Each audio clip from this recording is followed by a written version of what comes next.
The conversation, of course, is all about President Biden's classified documents, the third, I'll say, tranche that has been found. And we're continuing that conversation with distinguished professor at Touro University, Thane Rosenbaum. Thane, great to have you with us. What strikes you the most of this ongoing document revelation?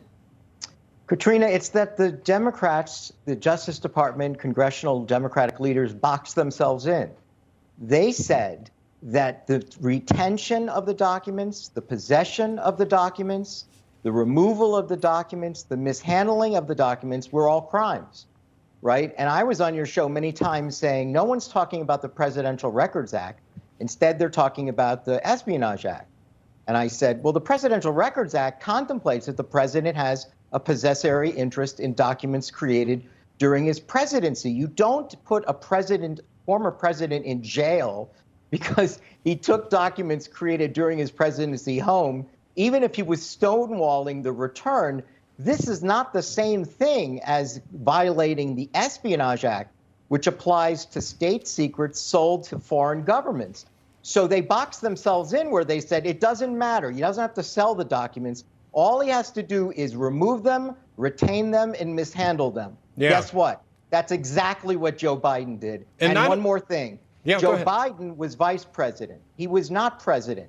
It is not called the Vice Presidential Records Act. It's called the Presidential Records Act, which means whatever cover Donald Trump had to take documents home, that did not apply to the vice president. It only applies to president. And related to the Espionage Act, one of the things I noticed, because I was reading it some time ago, is that it doesn't even refer to something being top secret, although it may have been updated. I'm not sure about that. But it existed as an act, as a law, before that classification system was applied or implemented. So it doesn't even have to be top secret or labeled top secret to be exposed to this act. Well, Bob, I would say that when it was applied to Edward Snowden or Julian Assange or Chelsea Manning, not all those documents were even classified. Right. They were just documents they shouldn't have in their possession. That's the part that was so twisted here, that the concept of the Espionage Act is to prosecute people who have no business ever touching documents. This is not their business. They should never be touching documents, and we should never be walking around possibly handing it to foreign enemies. It was never written with the idea that a president couldn't take documents home. In fact, the Presidential Records Act was enacted precisely to create a process where the president and his team would negotiate with the National Archives to determine what he or she could keep and what he had to return. Trump always said, I was still negotiating with them, and then they raided my house.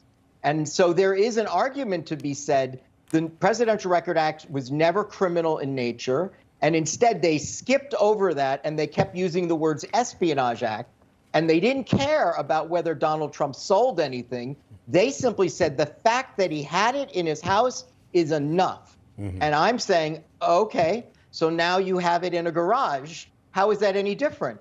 Right. And it was taken by a vice president, not the president. The vice president absolutely had no authority to take it home. Yeah, so and what was it doing in his garage? What was it doing in his home? He never had a legal cover like the Presidential Records Act because it doesn't apply to vice presidents. And assuming it was true that these documents that we're referring to in the second tranche, if you will, were in the, can we bring up that picture again? We're just showing that when you make an argument it's a locked garage, it becomes kind of silly because the purpose of a garage is to let people in cars.